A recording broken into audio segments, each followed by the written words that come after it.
Hello guys, welcome to our YouTube channel agent IQ। और आज की वीडियो में आपको थंबनेल देख के पता चल गया होगा कि आज की इस वीडियो में हम क्या पढ़ेंगे। तो हम बात कर लेते हैं कि आज की इस वीडियो में हम क्या पढ़ेंगे और आपको बता देते हैं। आज की इस वीडियो में हम पढ़ेंगे खनिज लवण, जिसे इंग्लिश में मिनरल्स बोलते हैं। ठीक है, इसमें हम पढ़ेंगे कि खनिज क्या होता है और खनिज कैसे हमें प्राप्त होता है। ठीक है, और फिर हम देखेंगे प्रमुख खनिज कौन कौन से हैं, उनको हम डिटेल से पढ़ेंगे। उनमें हम पढ़ेंगे कि खनिज से कौन कौन से हमें रोग होते हैं। ठीक है, उनके स्रोत क्या क्या हैं और उनके कार्य क्या क्या हैं, यानी प्रमुख खनिजों के कौन कौन से कार्य हैं, कौन कौन से वो काम करते हैं। ठीक है, तो चलो शुरू करते हैं। तो पहले हम समझते हैं कि खनिज क्या है। खनिज भोजन के वे अकार्बनिक घटक जो शरीर में उपापचयी क्रियाओं को नियंत्रित करते हैं, खनिज कहलाते हैं। ठीक है, देखो ये जो होते हैं खनिज, ये अकार्बनिक होते हैं, इनमें कार्बन नहीं होता है और ये भोजन के अकार्बनिक घटक होते हैं, यानी ये भोजन के लिए भोजन में बहुत ज़्यादा ज़रूरी होते हैं, इनकी मात्रा होना ज़रूरी होता है। इनका काम क्या है? उपापचयी क्रियाओं को नियंत्रित करना। उपापचयी क्रिया जैसे हार्मोन्स का बनना, हमारे शरीर में हार्मोन्स का बनना, ठीक है, एंजाइम का बनना, DNA का बनना टूटना, ठीक है, DNA का बनना टूटना, RNA का बनना टूटना, ठीक है, ये सब इनके काम होते हैं। यानी इन क्रियाओं को, और भी बहुत सी क्रियाएं हैं जिन्हें हम उपापचय कहते हैं, तो ये उपापचय क्रियाओं को नियंत्रित करते हैं हमारे शरीर में। ठीक है, इनके उदाहरण हैं जैसे सोडियम, पोटेशियम, लोहा, ये सब इसके उदाहरण हैं। तांबा, मैग्नीशियम, ठीक है, ये सब इसके उदाहरण हैं। आगे बढ़ते हैं। अब देखो ये जो खनिज हैं, इनके बारे में कुछ महत्वपूर्ण पॉइंट आपको ध्यान रखना है। 3 पॉइंट हैं। पहला है, इन्हें तत्व के रूप में ना ग्रहण करके यौगिक के रूप में ग्रहण किया जाता है। देखो तत्व और यौगिक क्या होता है, पहले आप इसको समझ लो। तत्व जो होते हैं वो एक ही परमाणु के बने होते हैं, यानी एकदम शुद्ध पदार्थ होते हैं, उनमें कोई दूसरी चीज़ नहीं होती है, सिर्फ एक ही प्रकार के परमाणु होते हैं। जैसे लोहा, लोहे में कभी आपने देखा है कि चांदी होती है, या कभी देखा है सोना होता है, या तांबा देखा है? नहीं देखोगे, क्योंकि वो एक ही प्रकार के परमाणुओं से बना है, लोहे के परमाणुओं से। तो इन्हें हम यौगिक कहते हैं, सॉरी तत्व कहते हैं। परंतु यौगिक जो हैं, यौगिक ये 2 या 2 से अधिक तत्वों से मिलकर बनते हैं, अणुओं से मिलकर बनते हैं। इनमें देखो जैसे H2O, ये क्या है? हमारा जल है। इसमें देखो हाइड्रोजन भी है और ऑक्सीजन भी है। ठीक है, यानी हाइड्रोजन और ऑक्सीजन दोनों के अणु हैं, तो ये 2 से बना है, तो इसलिए ये यौगिक है, क्योंकि इसमें मिक्स है। तो आपको यौगिक में अंतर और तत्व में अंतर समझ आ गया होगा। तो इन्हें हम तत्व के रूप में ग्रहण नहीं करते हैं, यानी जो भूमि से हमें प्राप्त होते हैं खनिज जैसे लोहा, तांबा, इन्हें हम इनके रूप में ग्रहण नहीं करते हैं, यौगिक के रूप में ग्रहण करते हैं। क्योंकि यौगिक क्या है, यहाँ पे यौगिक का मतलब है कि ये जो हैं खनिज, ये हमारे भोजन में मिल जाते हैं और भोजन को हम ग्रहण करते हैं। ठीक है, और उनसे हम इनका अवशोषण करते हैं, इनको निकाल के अपने शरीर में इस्तेमाल करते हैं। अब दूसरा पॉइंट जो है वो है कि इनका पाचन नहीं होता है, बल्कि अवशोषण होता है। ये जो है इनका शरीर में पाचन नहीं होता है। पाचन पहले आप समझ लो, पाचन किसे कहते हैं? भोजन का, जैसे हमने ये भोजन खाया तो ये जब छोटे छोटे टुकड़ों में टूट जाता है, छोटे छोटे टुकड़ों में टूट जाता है, इसी को हम बोलते हैं पाचन। ठीक है, परंतु अवशोषण क्या है? अवशोषण का मतलब होता है समा जाना, समा जाना या सोख लेना। ठीक है, समा जाना या सोख लेना। तो किसी चीज़ को, कोई चीज़ जब किसी चीज़ में समा जाती है तो उसको बोलते हैं अवशोषण, या कोई चीज़ दूसरी चीज़ को सोख लेती है, ठीक है, या अपने में मिला लेती है, तो उसे बोलते हैं अवशोषण। ठीक है, तो क्या होता है, इनका हम पाचन नहीं करते हैं, इनका पाचन नहीं होता है हमारे शरीर में। ठीक है, यानी ये छोटे छोटे टुकड़ों में नहीं टूटते हैं, और ये इनका अवशोषण होता है। अवशोषण मतलब कि हम भोजन जो खाते हैं, भोजन में ये रहते हैं मौजूद यौगिक के रूप में। ठीक है, भोजन एक तरह का यौगिक है और इसमें से ये अवशोषित कर लेते हैं, हमारा शरीर अवशोषित कर लेता है इन्हें। ठीक है, इनका अवशोषण होता है हमारे शरीर में, यानी भोजन से ये खींच लिए जाते हैं खनिज। तीसरा पॉइंट, इनसे खनिज से ऊर्जा प्राप्त नहीं होती है। जैसे कार्बोहाइड्रेट से हमें ऊर्जा प्राप्त होती है, वसा से ऊर्जा प्राप्त होती है, विटामिन से ऊर्जा प्राप्त होती है, और प्रोटीन से। विटामिन से बहुत कम ऊर्जा प्राप्त होती है और प्रोटीन से ऊर्जा प्राप्त होती है, परंतु खनिज लवण से हमें ऊर्जा प्राप्त नहीं होती है। तो ये 3 पॉइंट आपको ध्यान रखना है। अब देखो मनुष्य खनिज भूमि से प्राप्त ना करके भोजन के रूप में ग्रहण करता है। ठीक है, ये तो आपको पता ही चल गया होगा। ठीक है, कि हम इसको तत्व के रूप में नहीं बल्कि यौगिक के रूप में ग्रहण करते हैं। ये खनिज हमारे शरीर में लगभग 15 से अधिक खनिज हमारे शरीर में अलग अलग रूप में पाए जाते हैं। ठीक है, अब हम प्रमुख खनिजों की बात कर लेते हैं, प्रमुख खनिजों को पढ़ते हैं। पहला खनिज है लोहा, जिसको इंग्लिश में आयरन बोलते हैं। ठीक है, तो आयरन की यानी लोहे को एक दिन में हमें कितना भोजन में लेना चाहिए? तो दैनिक मात्रा है इसकी, लड़का है तो 25 मिलीग्राम और लड़की है तो वो 35 मिलीग्राम एक दिन में आयरन उसको भोजन के रूप में लेना चाहिए। ठीक है, इसके जो कार्य हैं प्रमुख वो हैं, लोहा लाल रुधिर कणिकाओं में हीमोग्लोबिन के बनने के लिए आवश्यक होता है। ठीक है, और यह ऊतक में ऑक्सीकरण के लिए भी आवश्यक होता है। देखो, हमारे शरीर में रक्त होता है, जो रक्त, ठीक है, रक्त में लाल रुधिर कणिकाएं पाई जाती हैं और लाल रुधिर कणिकाओं में हीमोग्लोबिन पाया जाता है। ठीक है, हीमोग्लोबिन, और हीमोग्लोबिन जो होता है वो लोहे से बनता है, यानी हीमोग्लोबिन का निर्माण होता है लोहे से। ठीक है, लोहे से। तो अगर हमारे शरीर में लोहा यानी आयरन की कमी हो जाएगी तो क्या हो जाएगा? हीमोग्लोबिन नहीं बन पाएगा। हीमोग्लोबिन नहीं बन पाएगा तो ये लाल रक्त कणिकाएँ नहीं बन पाएंगी, कणिकाएँ नहीं बन पाएंगी तो हमारे शरीर में खून नहीं बन पाएगा, यानी रक्त नहीं बन पाएगा, तो हमारे शरीर में रक्त की कमी हो जाती है। तो जब आयरन की कमी से हमारे शरीर में रक्त की कमी होती है तो उसे हम एक बीमारी का नाम देते हैं, जिसे बोलते हैं एनीमिया। ठीक है, एनीमिया, एनीमिया बीमारी होती है लोहे की कमी से। ठीक है, और यह ऊतक में ऑक्सीकरण के लिए भी आवश्यक है। तो ये इसके कार्य हैं। तो इससे रोग कौन सा होता है? एनीमिया। ठीक है, इसके स्रोत जो हैं वो हैं कलेजी, गुर्दे, अंडे, बाजरा, सेब, केला, गुड़, पालक एवं अन्य हरी सब्जियां, इनसे हमें ये प्राप्त हो सकता है।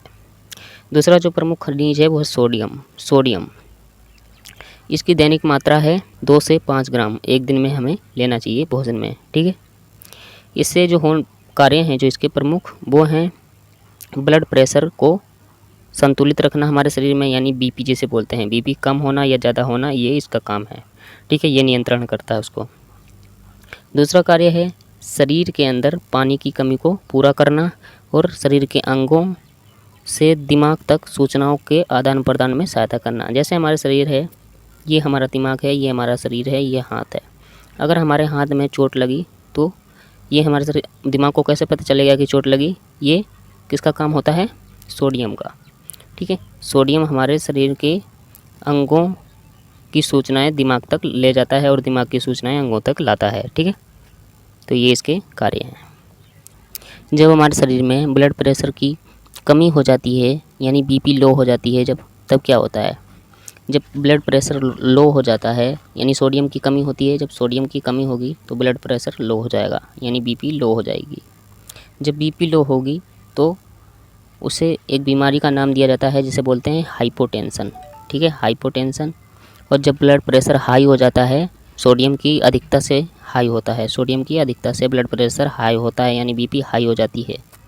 ठीक है, तो जब बीपी हाई हो जाती है सोडियम की अधिकता से तो उसे बोलते हैं हाइपरटेंशन। ठीक है, तो ये इससे रोग होते हैं।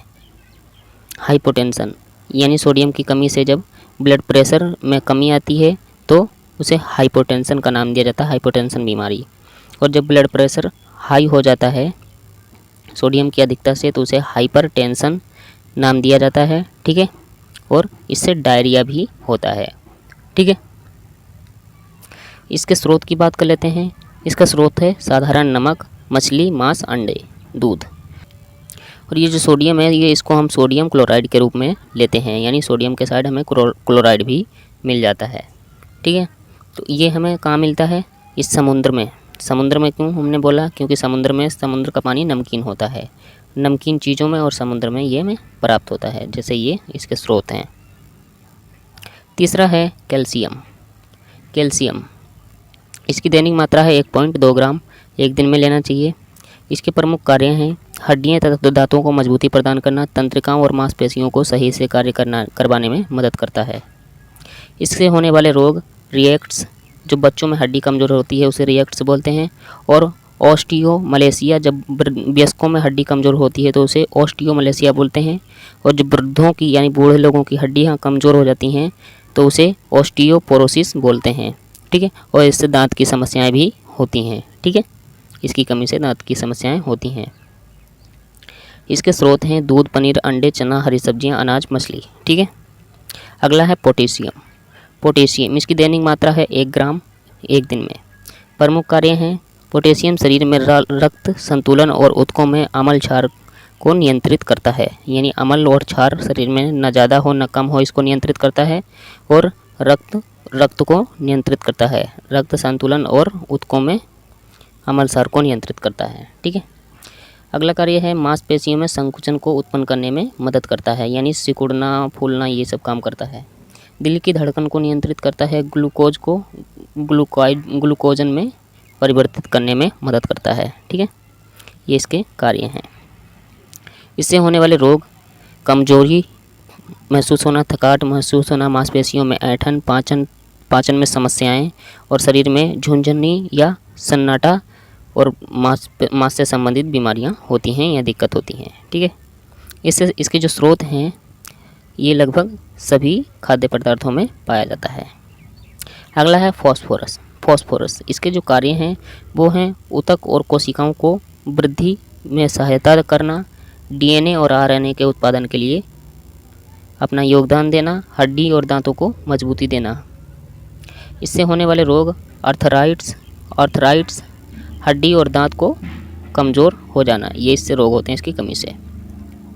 इसके स्रोत हैं दूध, पनीर, बाजरा, कलेजी, गुर्दा, हरी सब्जियां। ठीक है, अगला देखते हैं। अब हम जानते हैं आयोडीन के बारे में। आयोडीन इसकी जो दैनिक मात्रा है ये लगभग 1 दिन में 20 मिलीग्राम लेना चाहिए हमें भोजन में। ठीक है, और इसके जो प्रमुख कार्य हैं, हार्मोन के निर्माण में मदद करता है और थायराइड ग्रंथि के रूप में कार्य करता है, सुधार करता है। ठीक है, और आयोडीन कैलोरी को अच्छी तरह उपयोग करने में मदद करता है। आयोडीन त्वचा, दांत और बालों में चमक लाने के लिए बहुत ही लाभदायक होता है। इससे होने वाले जो रोग हैं वो हैं घेंगा रोग, शारीरिक विकास में रुकावट यानी शरीर की लंबाई बढ़ना ये सब, और मृत बच्चा पैदा होना, विकलांग होना, ये सब इससे रोग होने की समस्या बनी रहती है। इसके स्रोत हैं समुद्री मछली, खरपतवार और पत्तेदार सब्जियां। ठीक है, और आयोडीन, नमक, ये इसके स्रोत हैं जिनसे हमें ये प्राप्त हो सकता है।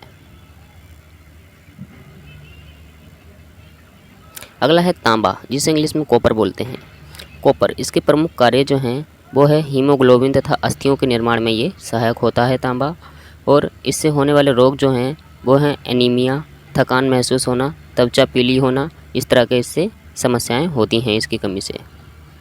इसके स्रोत हैं मांस, मछली, यकृत और अनाज। ठीक है, ये इससे हम प्राप्त कर सकते हैं कॉपर को।